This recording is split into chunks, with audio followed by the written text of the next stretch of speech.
Bueno, buenas tardes a todas y todos. Les damos la bienvenida desde la Escuela Nacional de Antropología e Historia y el Observatorio Coyuntural Antropológico. Pues estamos muy contentas y muy contentos. Tenemos con este seminario, que vamos a iniciar el día de hoy.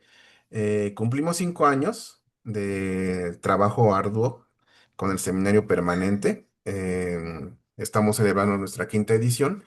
Y pues antes que nada quisiera pues expresar el agradecimiento a las personas que hacen posible todo este trabajo, que es bastante, particularmente a la maestra Blanca Cárdenas, que es con quien organizo ese seminario en particular, que bueno, toda la parte logística, todo lo que hacemos detrás, pues es gracias a ese trabajo de Blanca también que pues ha realizado a través de estos años.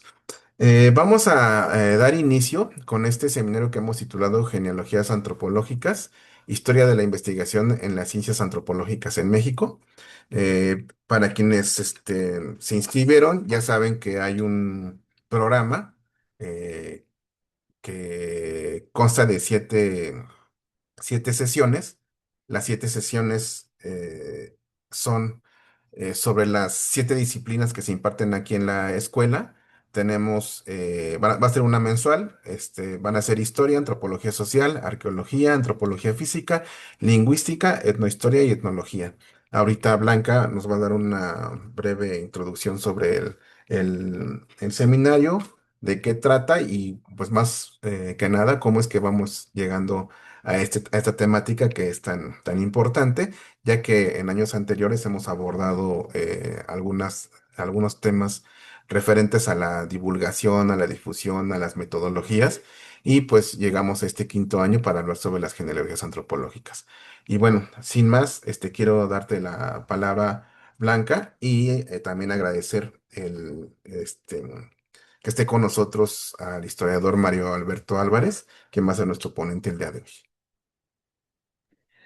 Gracias, Gastón, y gracias a todas y todos por acompañarnos nuevamente en este seminario permanente del Observatorio Coyuntural Antropológico. Em, este año, bueno, igual ya ahorita Gastón daba un poco el antecedente, ¿no? Este seminario ya tiene un recorrido, ya tiene su propia historia y ya tiene su propia genealogía también. Pero bueno, en realidad, pues lo que ha pasado es que cada año le hemos ido cambiando el tema o el enfoque.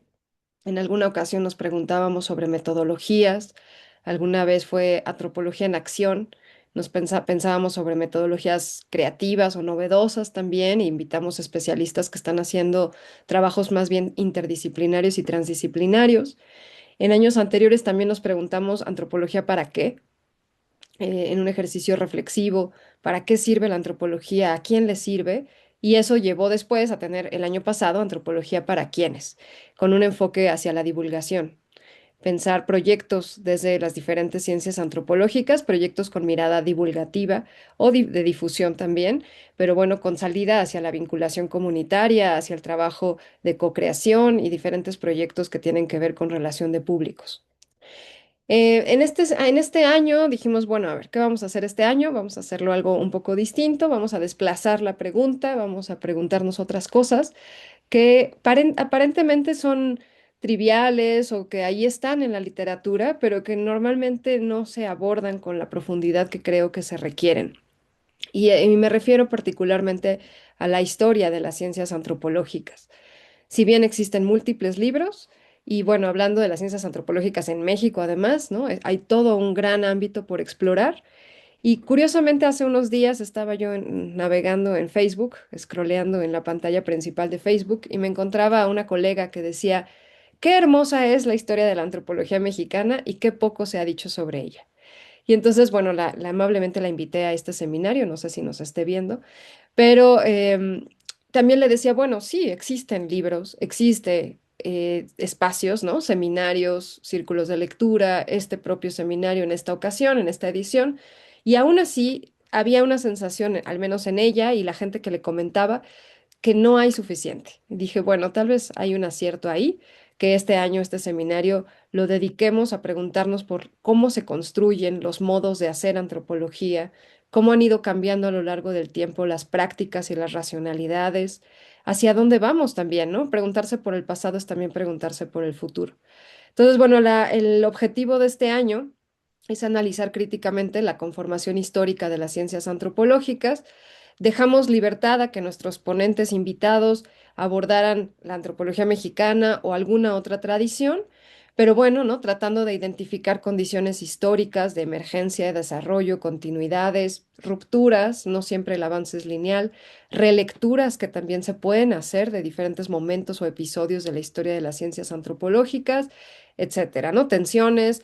No era la idea hacer trabajos biográficos, aunque sin duda aparecen biografías, pero en realidad nos interesa más comprender estas posibilidades que nos abre la pregunta más bien diacrónica, ¿no? En el tiempo, pasado, presente, futuro o cualquier otra dimensión de esa temporalidad para hablar de las ciencias antropológicas. Y bueno, pues en ese sentido, pues les agradezco que estén aquí en esta aventura de este año. La verdad me hace muy feliz que pudiéramos tener este espacio dedicado a la historia de nuestras disciplinas y tendremos invitados pues importantes con gran trayectoria en el estudio de la historia de la arqueología, por ejemplo, Aide López, va a estar la doctora Clementina Badcock, tenemos al doctor Eduardo González, en fin, ya verán el programa, ahorita ya Gastón lo proyectaba, quienes se dedican básicamente a eso, ¿no? A pensar en la historia de las ciencias antropológicas, desde personajes, desde momentos, desde el trabajo de archivo, desde diferentes libros, obras o la propia reflexión teórica. Y bueno, hoy nos acompaña Mario Alberto Álvarez Razo. El título de su ponencia, curiosamente, y eso ya me hace pensar cosas de ti, Mario, el seminario esta ocasión se titula Genealogías Antropológicas, Historia de la Investigación en las Ciencias Antropológicas en México, pero la charla de hoy se titula El esquema de la crisis, la búsqueda por superar la genealogía. Pues me encanta que cuestionamos el propio título del seminario, creo que por ahí es un buen punto de partida. Y bueno, nada más para presentar a Mario, él es licenciado en Historia por la Escuela Nacional de Antropología e Historia. Su tesis de licenciatura fue Los etnólogos plenirrevisionistas de la ENA, 1958-1964, una problemática historiográfica. Es miembro del Seminario de Historiología en el Instituto de Investigaciones Filosóficas de la UNAM desde 2023 y miembro del proyecto de la Fototeca Estudiantil ENA del 2018 al 2020, asistente de investigación para la exposición 80 años de la Escuela Nacional de Antropología e Historia, construyendo a la sociedad mexicana del 2016 al 2019. Pues bueno, le doy la palabra a Mario. Vamos a dejar la fase de preguntas y comentarios hacia el final, pero también si quieren ir dejando cosas en el chat a lo largo de la charla, bienvenidas. Y bueno, pues bienvenido también Mario a ti. Gracias por aceptar esta invitación. Muchas gracias, Gastón y Blanca, y muchas gracias al público que se reunió hoy. No sé si alguien quiera hablar un poco o comentar qué es lo que saben de primera mano de las generaciones, o para ir reflexionándolo. No sé si alguien tenga algún comentario.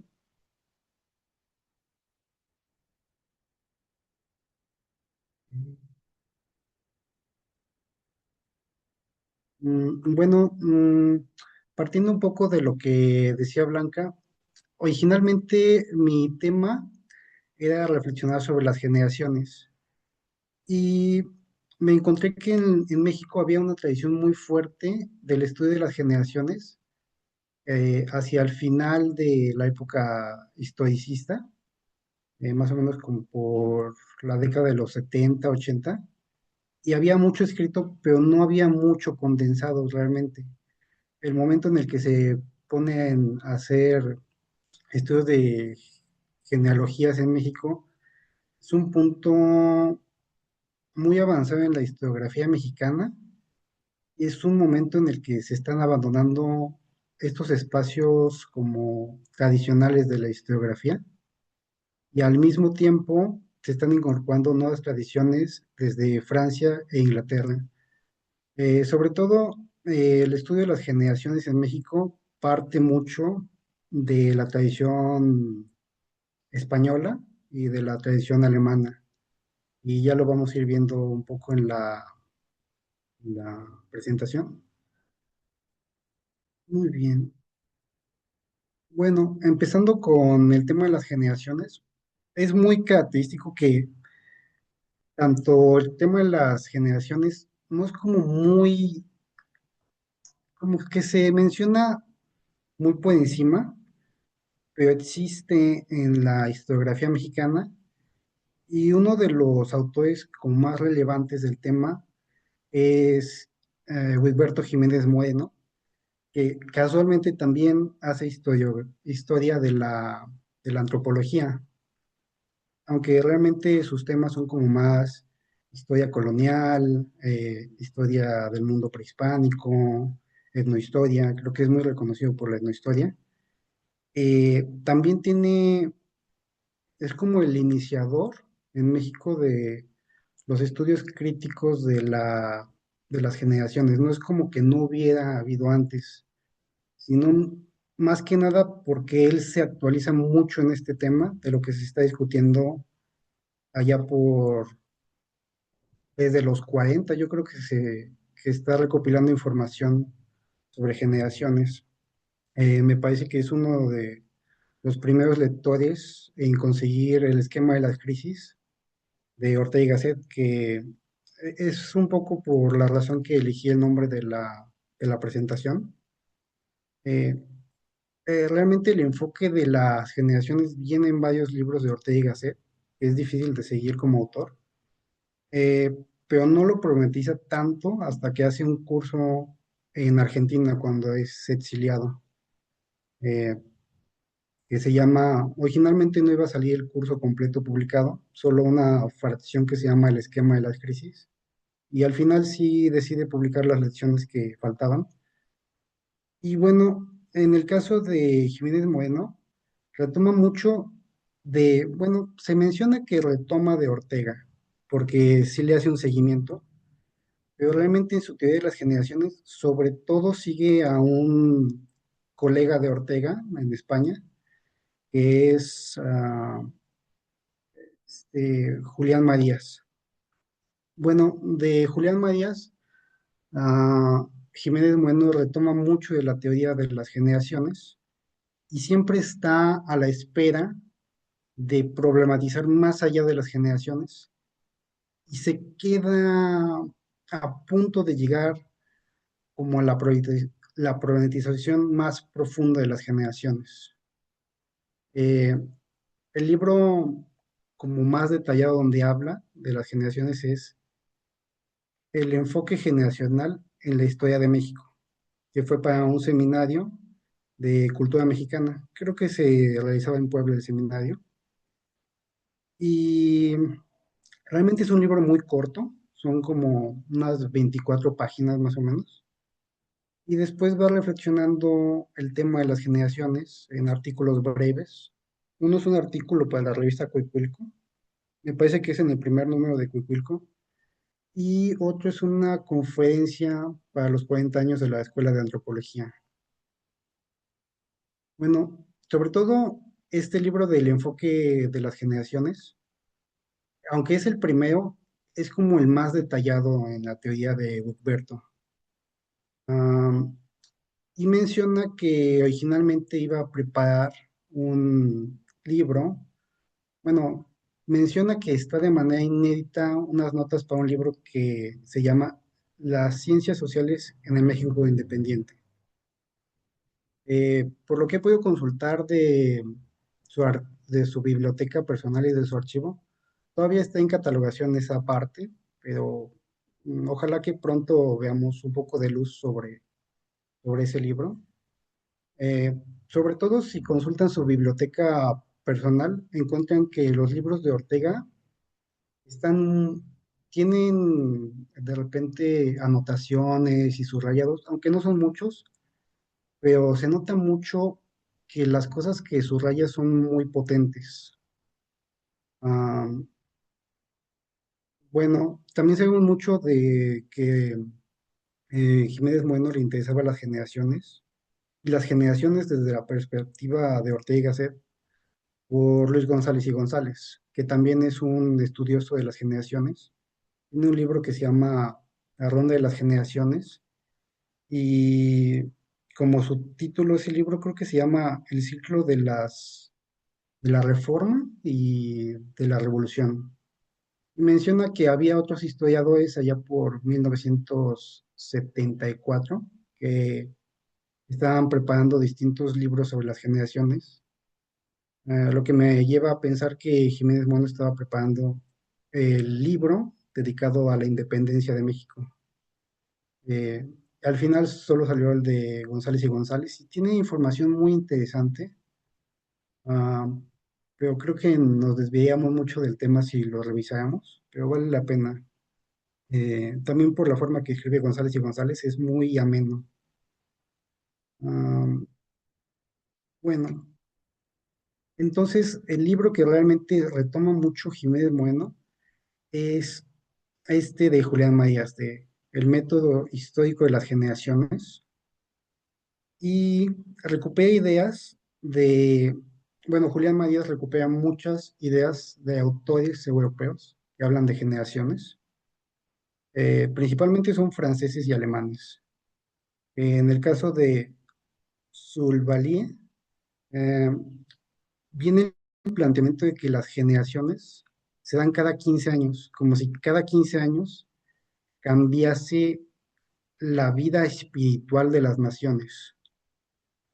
Auguste Comte menciona que las generaciones se suceden casi de manera biológica como en los organismos, cuando mueren las células viejas y aparecen células nuevas, que es un proceso como, hace una analogía muy vitalista, en ese sentido, muy biológica, cómo funcionan las generaciones. Es como estos dos autores son como la parte en la que todos entendemos hasta cierto punto las generaciones, es como lo primero que entendemos de las generaciones. Luego Justin Rommel es muy interesante porque empieza a problematizarlo de una manera histórica, en una concepción moderna como la entendemos hoy en día. Bueno, Rommel dice que la, una generación vive cuatro fases. Puede vivir cuatro o cinco fases una generación, dependiendo de qué tanto puedan vivir sus individuos. Y están divididas por 15 años. Am, Me parece que la de 15 años es una etapa muy psicológica. La, bueno, la menciona Romero como una etapa muy psicológica. La de los 15 a los 30 es una etapa mucho de aprendizaje. La de los 30 a los 45 es un aprendizaje, si bien el primer aprendizaje es vocacional, el segundo es más como un aprendizaje político, como en la vida factual de la política nacional. Y una última en la que es una especie de despedida de la vida pública antes de pasar a mm, la obsolencia política. Es como eh, el fin de la vida política de una generación. Bueno, vamos a hablar un poco más de eso adelante. Ferrari habla de una cuestión muy interesante, que es que tanto Jiménez Bueno como Ortega hablan de que es necesario retomar, que lo realmente importante de las generaciones no es que se sucedan unas a otras constantemente, sino que realmente hay momentos específicos en los que se empalman las generaciones. O sea, tenemos momentos prácticamente siempre en la vida pública y política donde dos generaciones están actuando al mismo tiempo, pero las intenciones de cada una de las generaciones es distinta. Entonces se empalman y hay momentos incluso en los que tres generaciones son políticamente activas. Um, y un autor alemán muy interesante es Mannheim, que menciona que las generaciones, aunque, aunque haya individuos de una misma generación, no son iguales, porque tienen su particularidad como una localización que viene a ser su cultura. O sea, la persona de una generación no va, por ejemplo, la generación del 29 no va a ser igual en España que en Inglaterra o en México.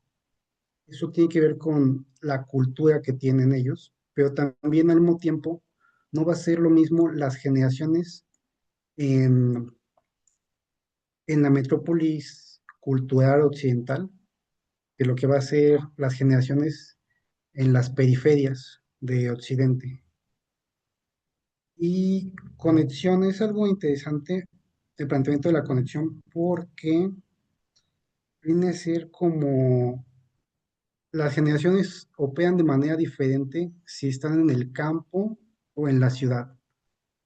Principalmente los estudios de las generaciones se concentran en cómo son los individuos de las generaciones en la urbanidad, porque son los que tienen más relación con el entorno político, pero también esto implica que puede hacerse estudios de generaciones por fuera de las grandes urbes y tiene también sus propias problemáticas. Y unidad se refiere sobre todo a la afiliación política que pueden adquirir las generaciones. Aunque dos individuos sean de la misma generación, no van a tener la misma agenda política.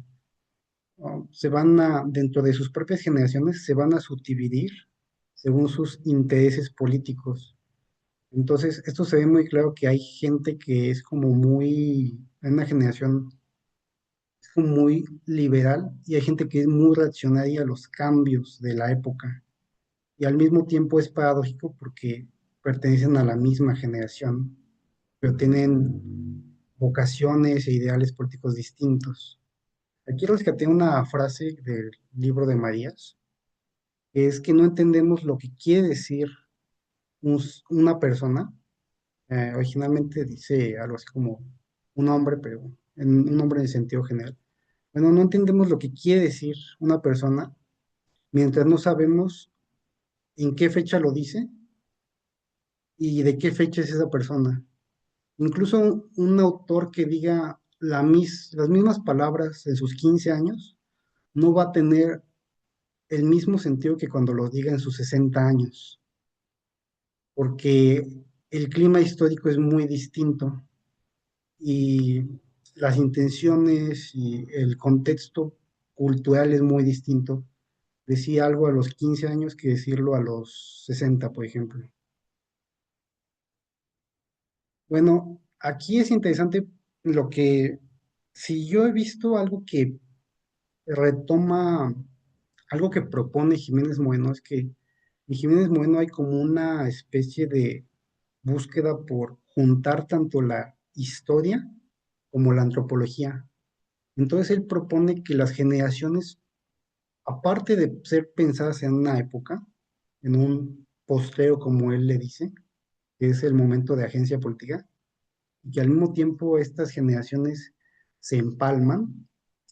También Jiménez Moreno dice que no entendemos realmente a las generaciones si no las contemplamos en un ciclo cultural más amplio.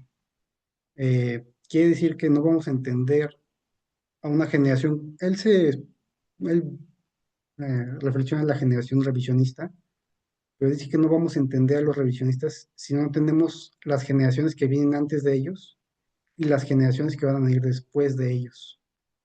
Y en su planteamiento, realmente, cuando él está escribiendo toda esta reflexión, apenas la penúltima generación del ciclo que está estudiando está entrando a la vida pública. Entonces él es muy consciente de que él no va a ser capaz de, de vivir hasta ver cuándo se cumpla el ciclo cultural que él propone. De hecho, él es parte de este ciclo cultural y me parece que es de la primera generación. Él nace como por 1908, 1907, no recuerdo bien, ahí sí tiene el dato. Ah, pero es interesante porque él busca romper con la narrativa de los siglos. Básicamente dice que es tan arbitrario hablar de que un siglo, de contar la historia por siglos, es tan arbitrario como contarlo por generaciones. Las generaciones nos da más tiempo para hablar de procesos más largos en las ideologías o en los cambios culturales de una sociedad.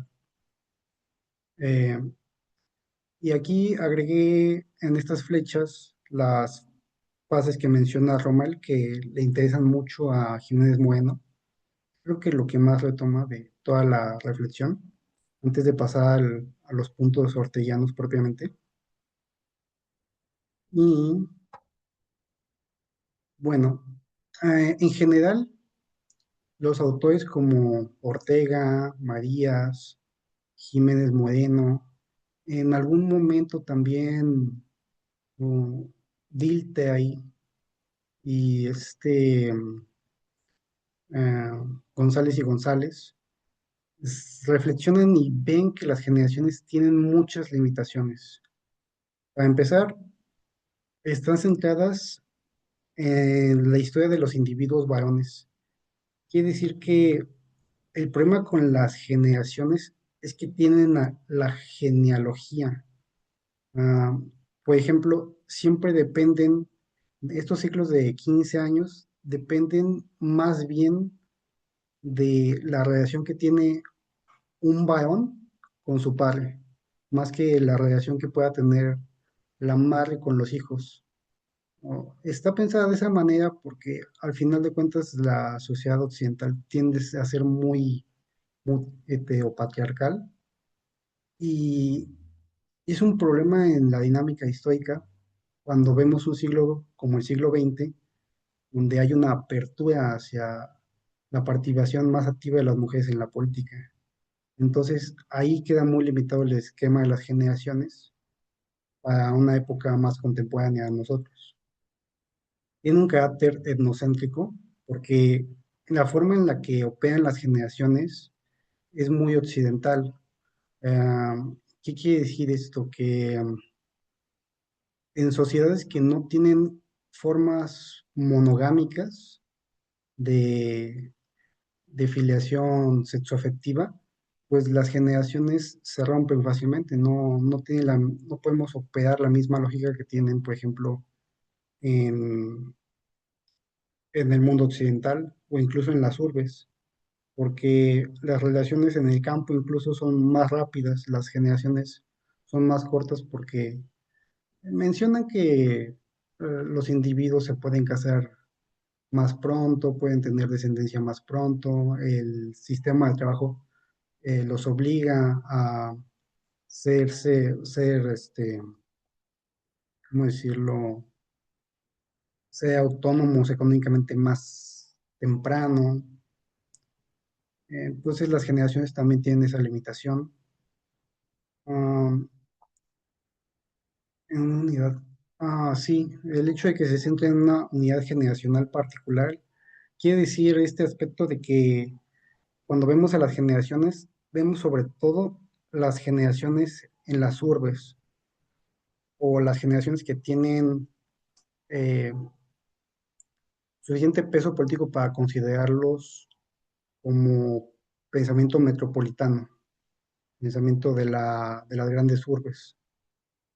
Mm, y tienen a la mecanización biologicista, que viene a ser como el esquema clásico que plantea Auguste Comte. Y menciona, me parece que es Ortega el que menciona que debemos estudiar las generaciones, pero debemos romper con la idea de genealogía. Ah, y tiene sus sesgos psicologistas y filosofistas. Esto tiene que ver más como con la teoría general de Ortega. Menciona algo así como que cuando se habla de generaciones, por ejemplo, algunos autores de historia mencionan que si los individuos de, por ejemplo, la Alemania nazi tuvieron un acontecimiento traumático antes de sus 15 años, eso los predispone a aceptar mejor el fascismo de alguna manera. Y a Ortega esto le llama la atención porque le parece que es muy reduccionista, como que los individuos no puedan salir como de ese trauma generacional sino que tendrían que haber una constante en su entorno cultural que los lleve de esa manera, ¿no?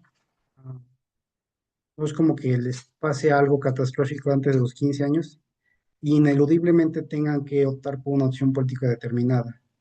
Como que Ortega aboga más porque hay una libertad para salvaguardar sus... él habla mucho de una cosa de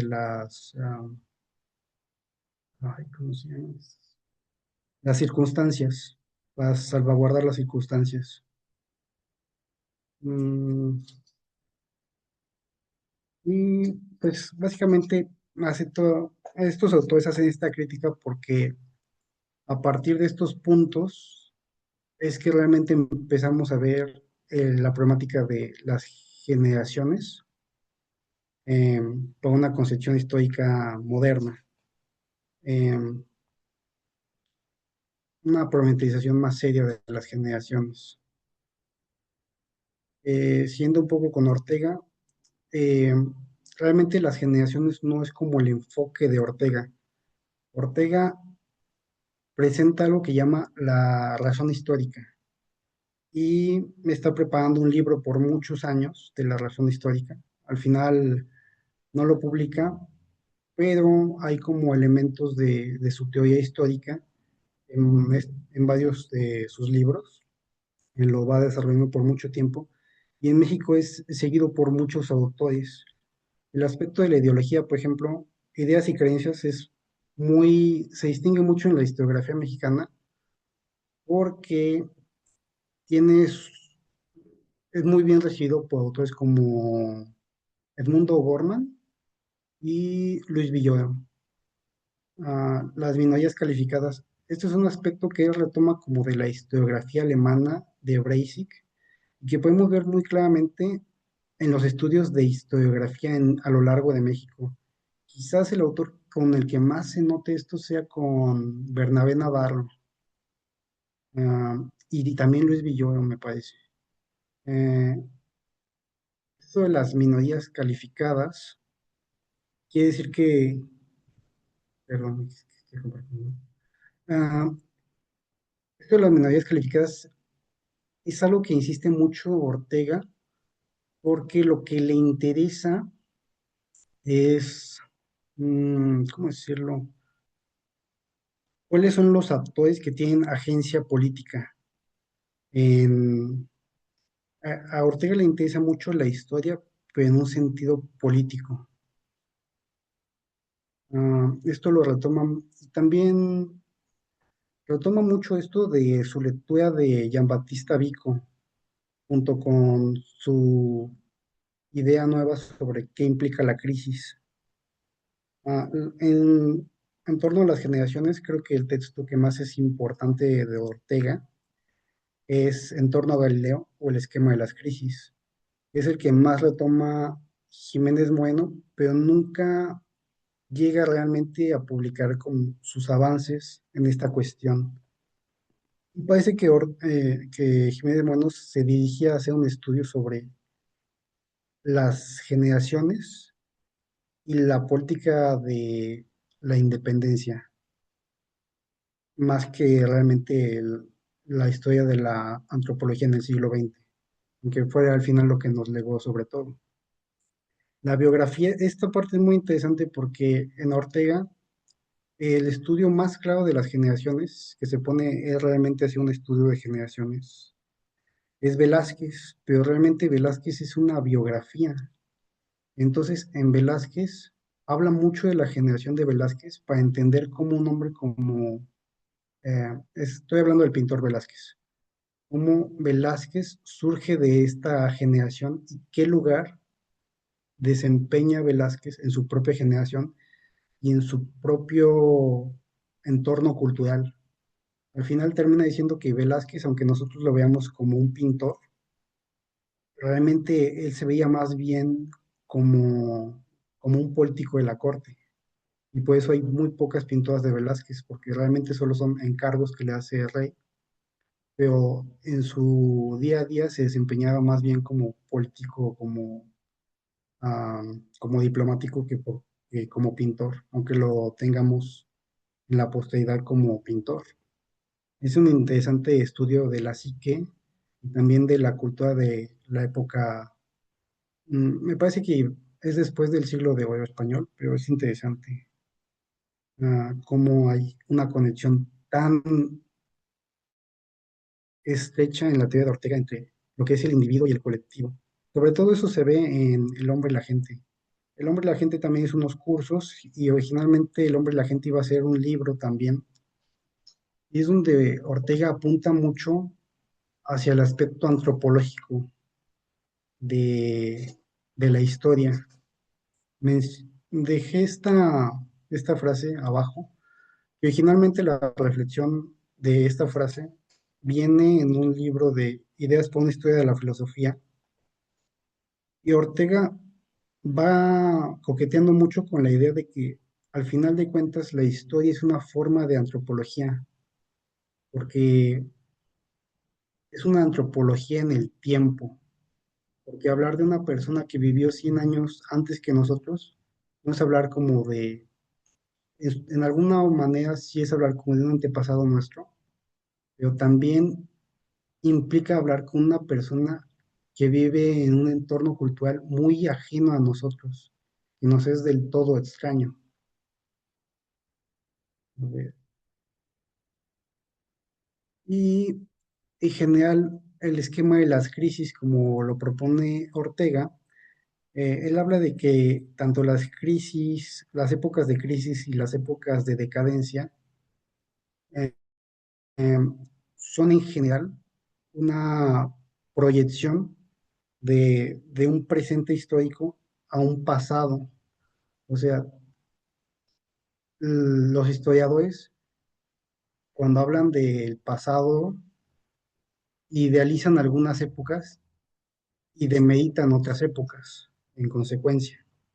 Pero esas mismas épocas, cuando las épocas de crisis, cuando las vemos con la intención de tratar de comprender su realidad vital, nos damos cuenta que ellos no se entienden a sí mismos como que viven en una crisis, más bien viven plenamente, y sería al contrario, si ellos vivieran la forma en la que vivimos, verían que vivimos en una crisis total de, de lo que ellos consideran como valioso. Ah, aquí está el aspecto antropológico de que al final es una alteridad con el tiempo la historia según este modelo de historia.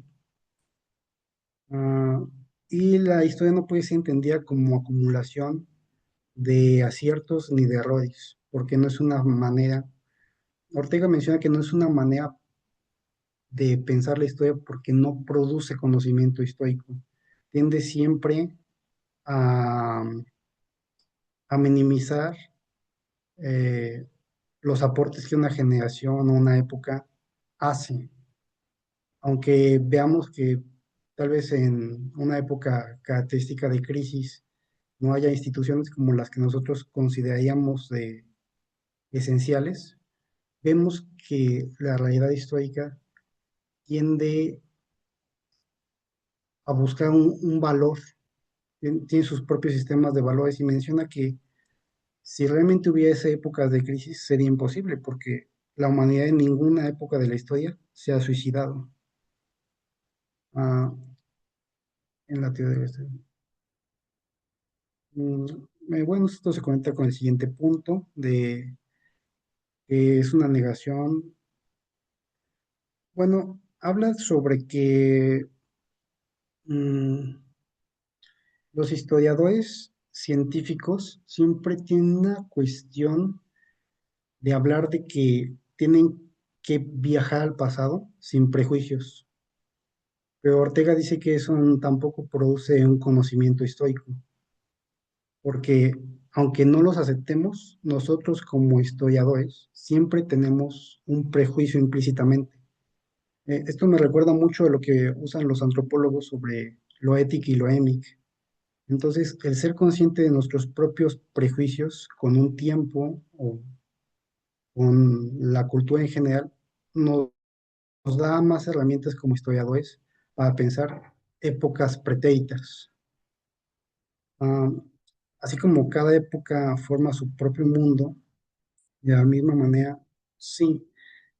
Ortega termina concluyendo que lo más importante de, del cambio en los mismos procesos de la historiografía es que aunque una época vea de nuevo la misma época, digamos, la gente de la Reforma piense en la época de la independencia de una manera, nosotros como contemporáneos siempre podemos ver de una manera distinta la época de la independencia, siempre podemos darle como un nuevo sentido a la narrativa histórica y siempre podemos buscar una comprensión más acorde a a nosotros mismos de los procesos históricos. Siempre cada generación busca su propia autenticidad, le dice. Y volviendo a los textos de Jiménez Bueno, que no reflexionan tanto el asunto de las generaciones, pero lo presentan para la historia de la antropología, hay que tener cuidado en este sentido, porque habla de generación de crisis, particularmente a los que viven el proceso del 68, los que llama los revisionistas. Entonces, con todo este bagaje de Ortega, hay que ponernos a pensar qué quiere decir crisis para Jiménez Bueno. Si está retomando la teoría de Ortega, el hablar de una época de crisis, una generación de crisis, es como una forma de decirnos, no estamos entendiendo realmente a esta generación ni a esta época, porque al catalogarla como una crisis, ya no estamos negando a problematizarla, a entenderla en su justa dimensión. Y son realmente textos muy breves. Estos dos no hacen ni 10 páginas, me parece. Ah, y son los textos más conocidos. Por eso tenemos que tomarlos con pinza, porque sobre todo se retoma mucho la idea de hablar de una crisis. Ah, no sé cómo vayamos de tiempo, pero en general es como la perspectiva que hay que tener cuidado para el estudio de las generaciones, sus limitaciones y lo que podemos hacer a partir de todo esto con las generaciones.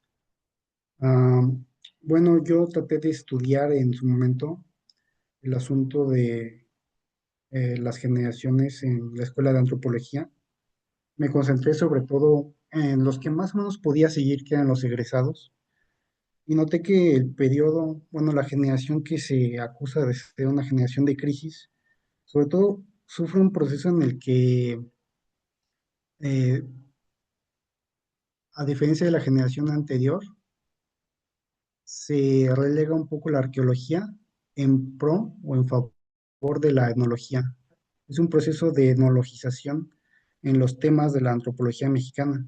Incluso tesis que son características de esta generación, que pueden ser de lingüística, antropología física o arqueología, tienden a problematizar cuestiones etnológicas. Creo que el caso más claro que encontré fue el de, ay, es un arqueólogo, es ay, se me olvidó el nombre. Bueno, bueno, es muy conocido de Ángel Palermo, no recuerdo ahora el nombre, no sé por qué se me olvidó, pero en general hay un proceso de etnologización en las otras ramas de la antropología y principalmente eh, los trabajos de etnología tienden a lo que llamamos hoy antropología social. Am, y, bueno, y también se habla de que como se vincula mucho con la crisis. En general estuve buscando por qué podía haber crisis y más o menos lo que hablan es de la forma de producción y eh, que se está produciendo menos en el instituto. Realmente encuentro que aunque la producción baja, no en volumen, porque el volumen sigue siendo alto en la producción del instituto, pero es una generación que crea sus propios espacios nuevos.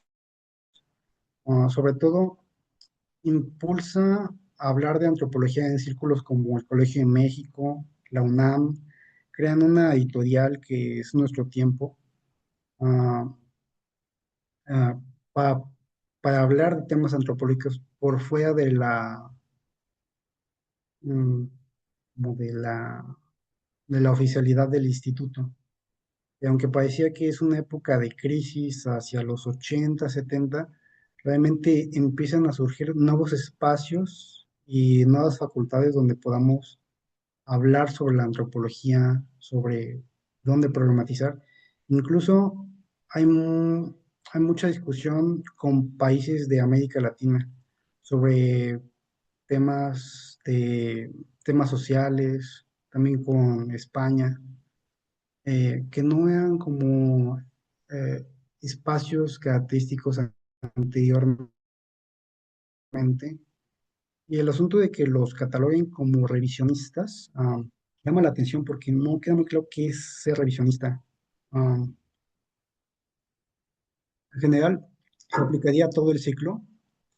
Los de la primera generación no son estrictamente revisionistas porque el proceso que ellos viven en la tesitura de la economía política eh, implica que no leen de manera ortodoxa el Capital, por ejemplo, sino que, por ejemplo, uno de los autores de la primera generación es Paul Kirchhoff, y él es militante desde muy joven en la Alemania de los consejos obreros.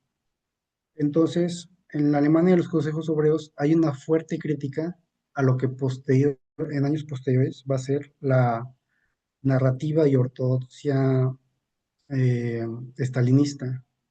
Entonces, todo ese brebaje de crítica al estalinismo ya lo tiene Paul Kirchhoff antes de llegar a México.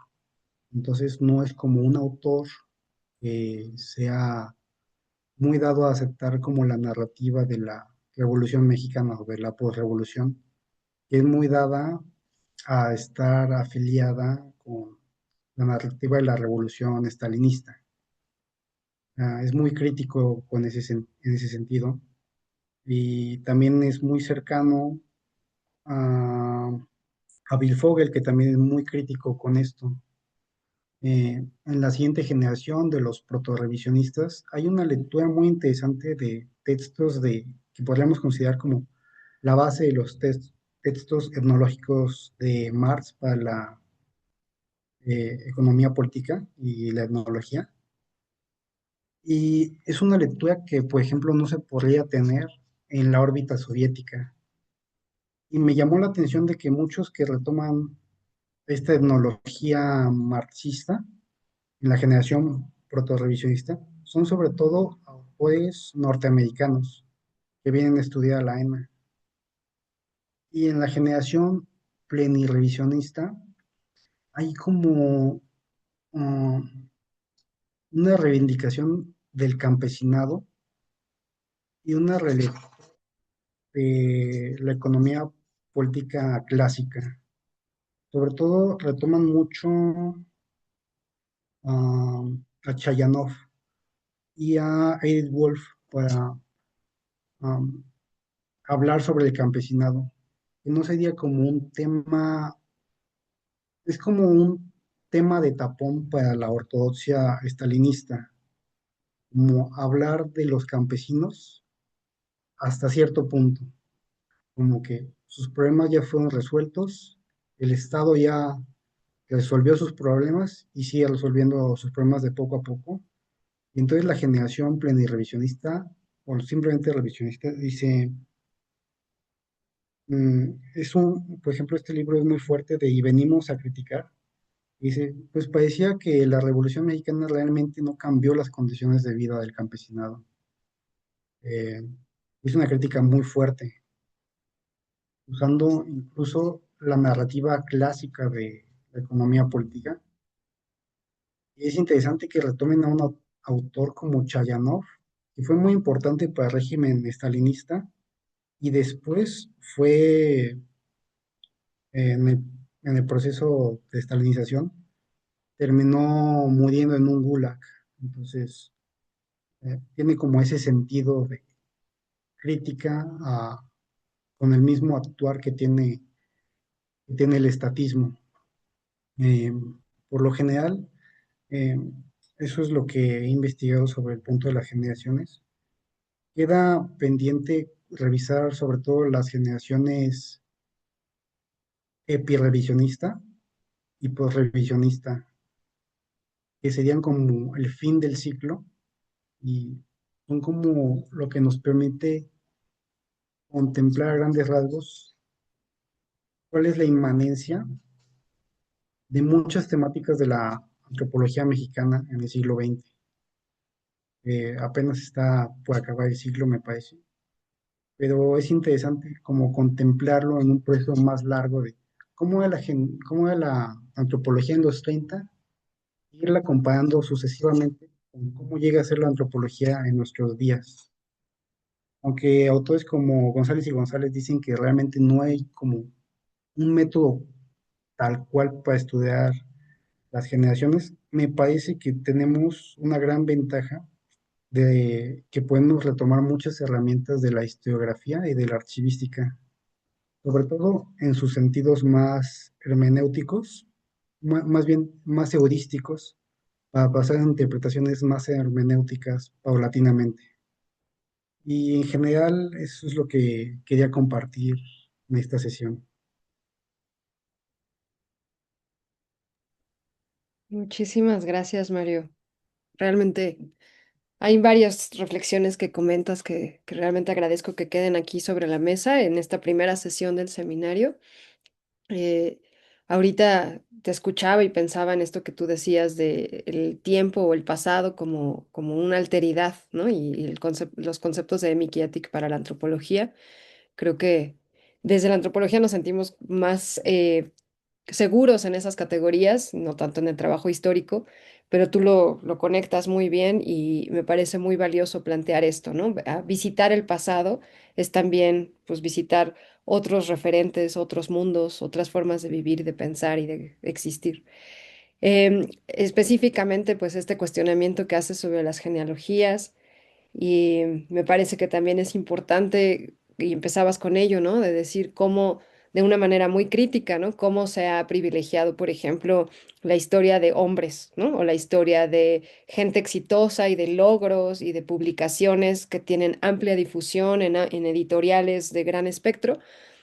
Y se queda muchas veces de lado o ignorados en la oscuridad, pues otros trabajos, otros autores, autoras, investigaciones que por alguna razón de índole muchas veces política o de conveniencias, ¿no? De algunos grupos, quedan ocultas, ¿no? Como sepultadas por ahí y se nos olvida porque vamos como repitiendo estas narrativas hegemónicas y se nos olvida poner atención, buscar donde nadie busca, ¿no? Y adoptar otra mirada, ¿no? Mucho más amplia, más, pues más, sí, crítica y más atrevida, ¿no? A encontrar cosas de las que a veces pues nadie se acuerda.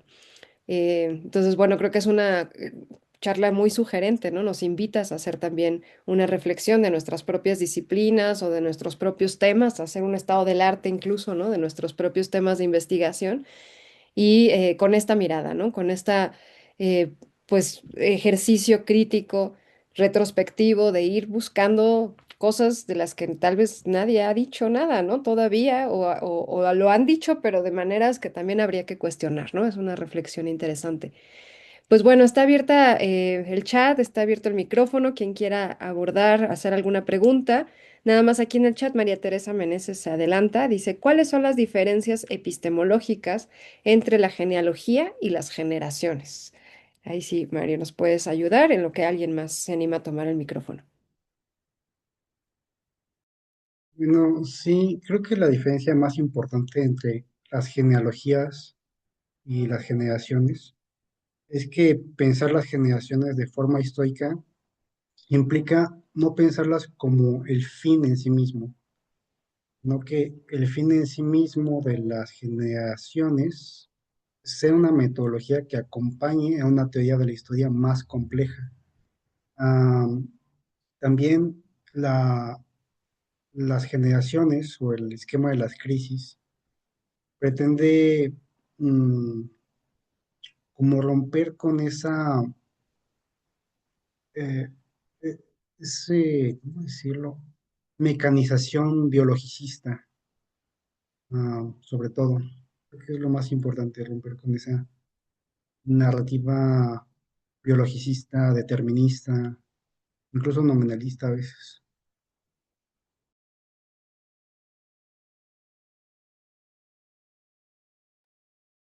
Gracias. ¿Alguien más? ¿Alguna pregunta, comentario? En el chat ya tenemos la lista de asistencia aquí en el Zoom para quienes están inscritos. Y adelante, Magda. Bueno, yo quiero agradecer el inicio de esta aventura. Sobre todo, creo que ya lo mencionaste, el unir las disciplinas, ¿no? Y esta mirada, yo les cuento que soy comunicóloga, entonces lo veo de una más. Y el irlo integrando me pareció como muy enriquecedor y que nos va dando pie para, pues, para las sesiones que siguen, ¿no? Entonces, y las imágenes, el texto también me ayudó mucho a ir siguiendo la presentación. Entonces, nada más eso. Muchas gracias. Gracias por tu comentario, Magda. Bueno, yo quisiera preguntarte, Mario, ahora qué sigue para ti, en qué, con todo este bagaje teórico desde la historia para las ciencias, qué investigaciones, qué temas específicos estás por desarrollar. Sí, en este momento, eh, con toda esta perspectiva, me parece que ahora todos los temas históricos son como nuevos, tienen un nuevo sentido y se les puede aplicar. Entonces, es sobre todo una cuestión historiográfica de revisitar viejos tópicos de la historia de la antropología, evaluarlos a la luz de lo que hoy conocemos. También buscar otros autores que conozcamos un poco menos y tratar de eh, como revalorizarlos. Y también leer, tratar de comprender cómo nuestros propios antropólogos están leyendo sus fuentes. Eso es interesante, es como un ejercicio histórico muy interesante.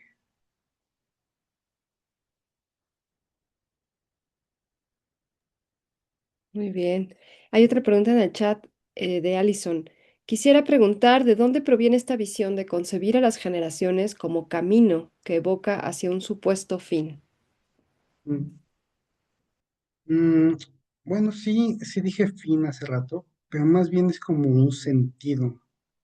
Am, Se busca mucho, es que en estos autores, como son historicistas mexicanos, tienden mucho a retomar lecturas del idealismo.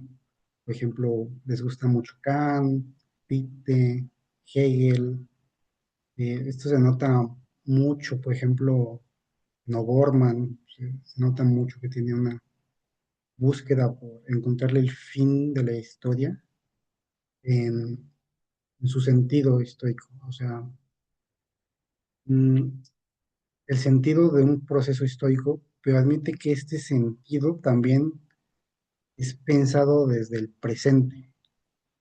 O sea, es una herramienta que tenemos los historiadores. Al final nunca escapa de la narrativa, ¿no? Realmente.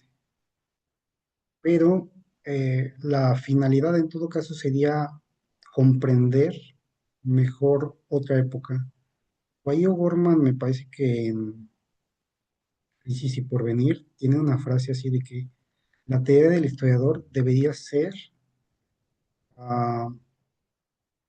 no ser juez del pasado, sino de poder defender al pasado con sus propias palabras, con las propias palabras que tiene el mismo pasado, como de resignificarlo, no recuerdo la palabra, ah, revaluarlo de alguna manera, creo.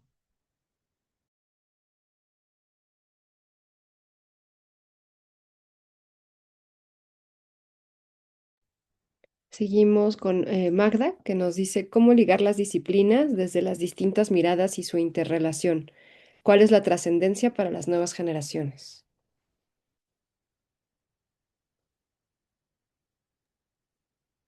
Mm, ¿Cuál es la tendencia? Me llama mucho la atención que las nuevas generaciones están, sobre todo de historiadores, ah, están más dispuestas a estudiar en los archivos. Lo que pasa en México es muy interesante, que parece ser que por un momento hubo mucha fijación por la historiografía, eh, en detrimento de otras formas de hacer historia más convencionales. Y hoy en día hay como más apertura a volver a los campos viejos de la historia, pero con una visión renovada, ah, con ya un bagaje eh, más teórico, pero que pretende hacer estudios prácticos. Entonces, yo creo que sí hay un cambio en general en las teorías históricas actualmente, sobre todo en la forma en cómo se está concibiendo la historiografía, y cómo ligarlas.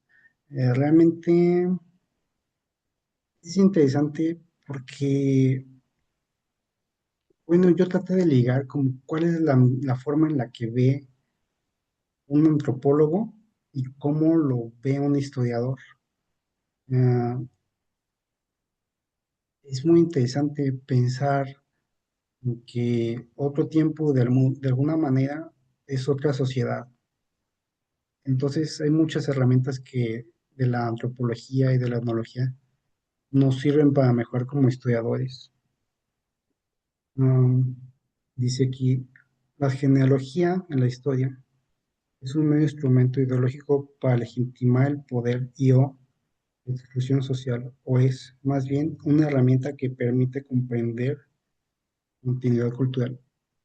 En su sentido clásico, yo creo que sí es una ideología para legitimar el poder.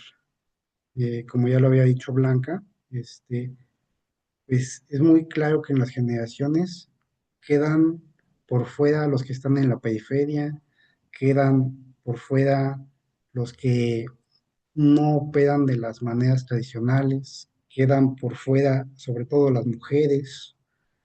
Entonces, pensar también las generaciones hoy en 2026 implica salir de las limitaciones que tiene el modelo clásico de las generaciones.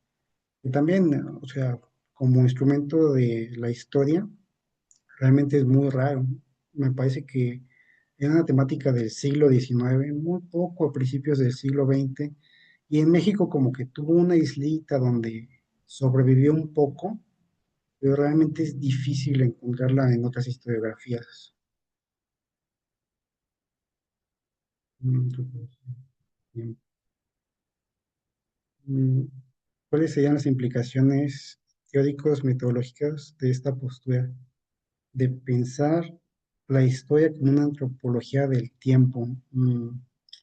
Es muy complejo, realmente no, no llego a dimensionar del todo cómo es, pero por ejemplo visitar los textos clásicos de historia como son la ciencia nueva o como es la fenomenología del espíritu, pero con la visión a veces de un historiador y a veces de un antropólogo, te da una visión muy compleja, te hace pensar que al final de cuentas los procesos históricos siempre te lleva a lo mismo, a una cuestión epistémica de que los procesos históricos los hacen personas en el tiempo, o sea, personas de verdad, de carne y hueso, que vivieron y respiraron como nosotros, que pensaban de forma muy distinta a nosotros.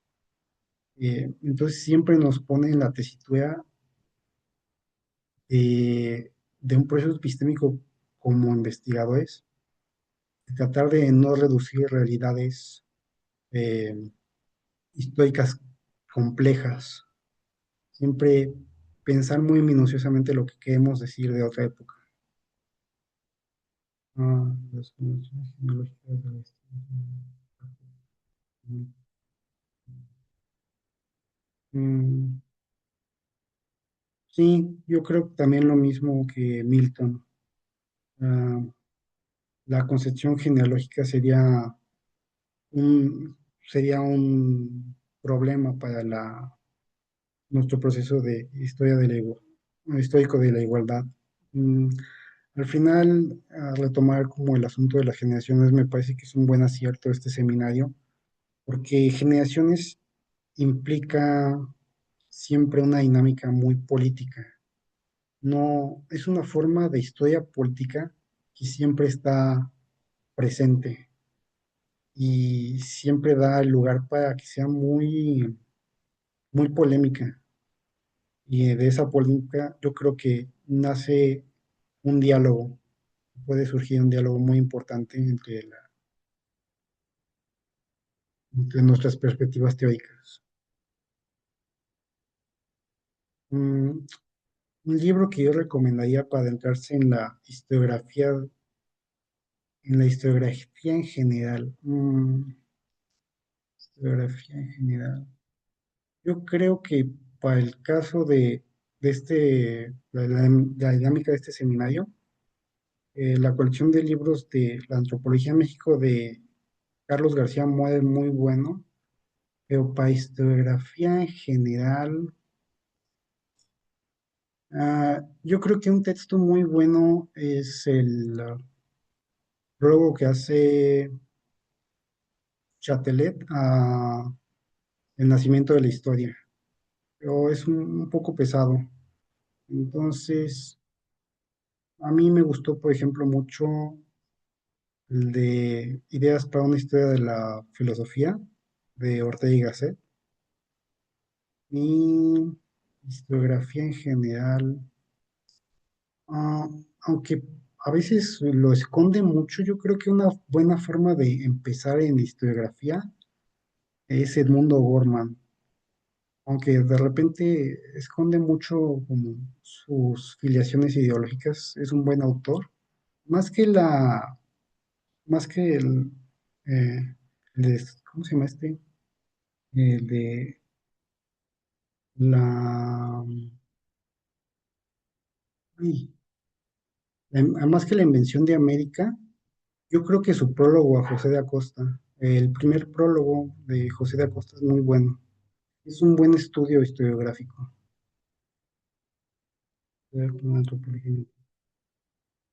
Bueno, retomando el comentario de la historia como una antropología en el tiempo, este se relaciona con la definición de historia de Mark Bloch como la ciencia de los hombres a través del tiempo. Es muy interesante esa pregunta porque justamente con todo el esquema del historicismo mexicano, yo siento que estas ideas de Mark Bloch eran como el punto general en el que estaba la historiografía en Europa y hay autores que rompen con esa teorización. Por ejemplo, en los puntos que da Ortega sobre no hablar del prejuicio sin prejuicios de los historiadores o de eliminar la idea de la acumulación de los errores o de los fracasos en la historia, yo creo que rompen un poco con la idea de Max Bloch y esto lo retoman de autores como Huizinga. También sería una buena lectura para iniciarse en historiografía. Huizinga.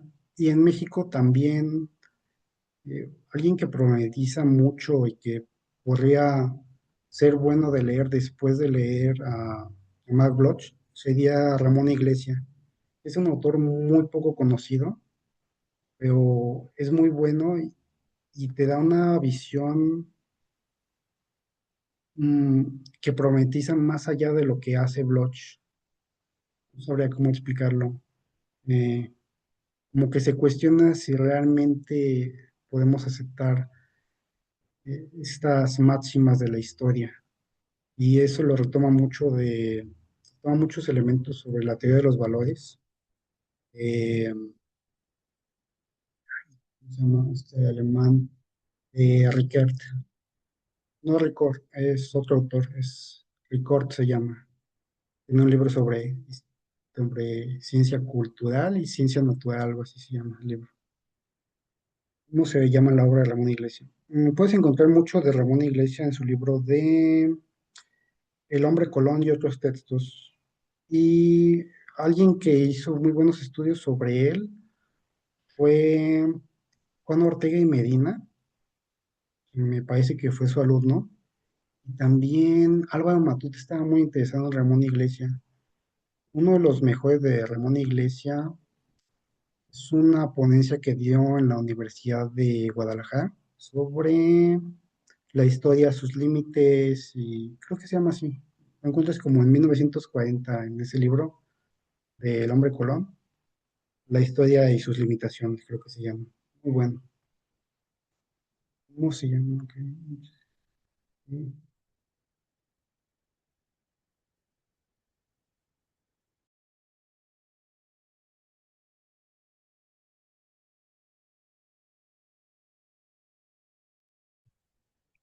¿Alguien más tiene alguna pregunta? No sé si alguien quiera preguntar directamente aquí en Zoom. Bueno, ya Carlos Méndez Mancilla dice que me gustaría preguntar desde su experiencia o punto de vista, ¿cuáles serían los siguientes pasos necesarios para que la antropología continúe desarrollando trabajos y metodologías en vinculación con la historiografía y campos distanciados en el tiempo? Mm, ¿Cómo podríamos hacer ese seguimiento? Yo creo que ese seguimiento se da de una manera muy orgánica. A, a lo mejor y alguien no lo piensa así como yo, pero mm, cuando trabajas con otros investigadores, no insistes tanto en la cuestión de que hay una interdisciplina, más bien como que se da de manera orgánica, de que un investigador al salir un poco de su zona de confort va aprendiendo un poco más de las disciplinas de los otros, pero entendiendo siempre que el que tú sepas mucho sobre datación arqueológica no te hace un arqueólogo como lo puede hacer como lo es un colega arqueólogo. Siempre tenemos esa limitación de que a veces cuando nos relacionamos con otros investigadores, nos gusta tanto el tema del otro, como que quisiéramos ser otra cosa, pero también tenemos ahí es el otro punto todavía contrario, de que nos enmarcamos tanto en que yo tengo que ser arqueólogo, tengo que ser historiador y no puedo pasar de esa línea, que es una línea imaginaria que nosotros nos planteamos en qué punto empieza una y en qué punto empieza la otra. Realmente yo creo que en un momento trabajando con colegas de codo a codo, simplemente un día le terminas preguntando por casualidad, oye, ¿y tú qué estudiaste? Y resulta que te dice, estudié en la ENA y resulta, nunca te conocí en la ENA. Y es curioso ese tipo de vinculación tan cercano que tiene, por ejemplo, la Escuela de Antropología o el instituto, que las relaciones con otras disciplinas se dan de manera muy orgánica. Mm, Entonces, no sé, como que la interdisciplina sí existe, definitivamente existe, pero se da incluso cuando no forzamos tanto a hablar de ella. No sabría cómo explicarlo.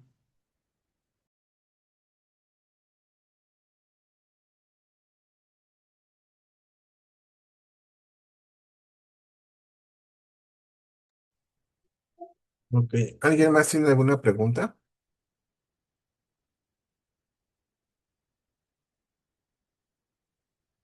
¿No? ¿Nadie? Hay alguien en Facebook hizo una pregunta, pero creo que es más para que ahondes un poco sobre un tema, porque José González dice que si puedes hacer un comentario sobre la enseñanza de la historia en la ENA, no solo la historia disciplinaria de la antropología y sus especialidades, sino en sí de la historia. Y es un poco polémico el asunto de cómo se enseña historia en la ENA. Ah, bueno, yo lo he notado incluso con otros compañeros. Es muy difícil, es muy diferente cuando estudias en tal fecha que en otra fecha, porque hay maestros diferentes. Va rotando mucho los maestros, aunque sí es como muy constante los que son los de la academia.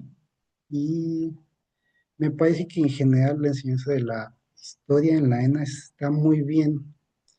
Lo lo que pasa es que esto lo vas a ver en, hasta donde yo haya platicado con otros estudiadores, se da en todas las facultades de historia, que se insiste mucho en la historiografía. En la ENA tenemos como 7 semestres de historiografía. Y es curioso que una materia que uno esperaría que fuera de cajón en historia, como es archivística, es optativa y a veces solo junta a 5 personas y a veces ni siquiera se abre porque falta gente. Y eso pasa no solo en la ENA. Entonces, por ese lado también me gusta mucho Ramón Iglesia porque él habla mucho del abuso en su época que se hace hacia el archivo. Pero si lo lees de manera inversa, eh, es como que ahora vivimos en el punto completamente contrario. Cuando él llega a México, no hay historia, no hay estudios de historiografía. Y creo que él abre una de las primeras clases de historiografía en el Colegio de México. Eh, y entonces todo es archivo. Y ahora lo que pasa hoy en día es que es difícil encontrar un lugar donde puedas estudiar historia y tener archivo. De hecho, en la ENA se insiste más en etnohistoria, el uso del archivo que en la misma carrera de historia, pero no es un problema que sea únicamente de la ENA. Yo lo he visto en la UNAM y lo he visto en otras facultades, lo veo mucho en la Ibero. Mm, en donde no lo he visto tanto, creo que es en la Universidad de Yucatán. Creo que ellos sí todavía tienen mucha insistencia en el archivo. En general, he visto que ese es el panorama de las escuelas de la formación de los historiadores hoy en día. Y te aterra la primera vez que veas un archivo, porque en teoría estudiaste una carrera para meterte a los archivos. Y al final te das cuenta de que es en parte muy intuitivo y en parte hay muchas cosas que tú no sabes del archivo y te espantan. Sí, en ese panorama yo creo que está la ENA, que es muy buena escuela, y, pero puede ser mejor. Yo creo que eso es lo que distingue más a un alumno de la ENA, que un verdadero alumno de la ENA siempre termina hablando mal de la ENA pero porque la quiere y hay que sea mejor.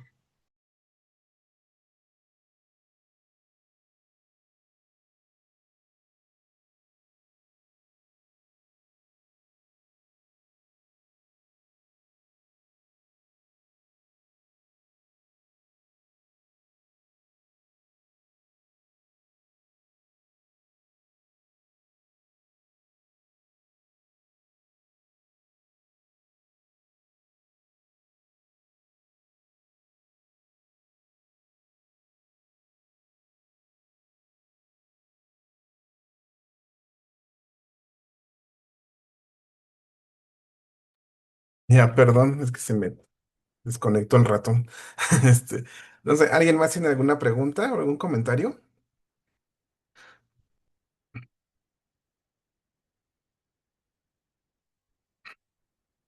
¿No? Bueno, si no, vamos a cerrar la sesión. Quiero agradecer la participación de Mario. Pues nos deja muchas reflexiones con respecto a hablar sobre nuestras propias disciplinas, que creo que es un trabajo muy complejo, porque en raras ocasiones nos ponemos a pensar. Hace rato que mencionabas lo de que en la historia, o sea, que muchas personas, este, a partir de la licenciatura o la especialidad en historia, terminan como que haciendo más etnología o antropología social. Creo que es algo que sucede mucho, no solamente tal vez en historia, porque lo he visto también en otras disciplinas. Y yo no sé si nos atrapan otro tipo de temáticas, pero creo que la cuestión de la metodología sería como lo más importante para retomarlo, porque leyendo, yo creo que las tesis podríamos ver cómo es que la historia aborda estas temáticas más antropológicas, pero es muy importante el aporte que nos das para poder entender un poco más sobre la cuestión metodológica y de cómo se aborda. Bueno, nada más aquí María Teresa Meneses dice, estuvo excelente la sesión. Ya nos vamos con mucha tarea de lecturas y reflexiones. Muchísimas gracias a los organizadores y al historiador Mario. Gracias por compartir sus conocimientos sobre Ortega y Gasset. Y bueno, solamente para cerrar, nos vemos para la próxima sesión, que es el 11 de mayo. Va a ser la sesión dedicada a la antropología social y va a estar con nosotros el doctor Alejandro Tonatiu Romero Contreras y nos va a hablar sobre la antropología en las academias de enseñanza e investigación no antropológicas entre el diálogo y la ignorancia.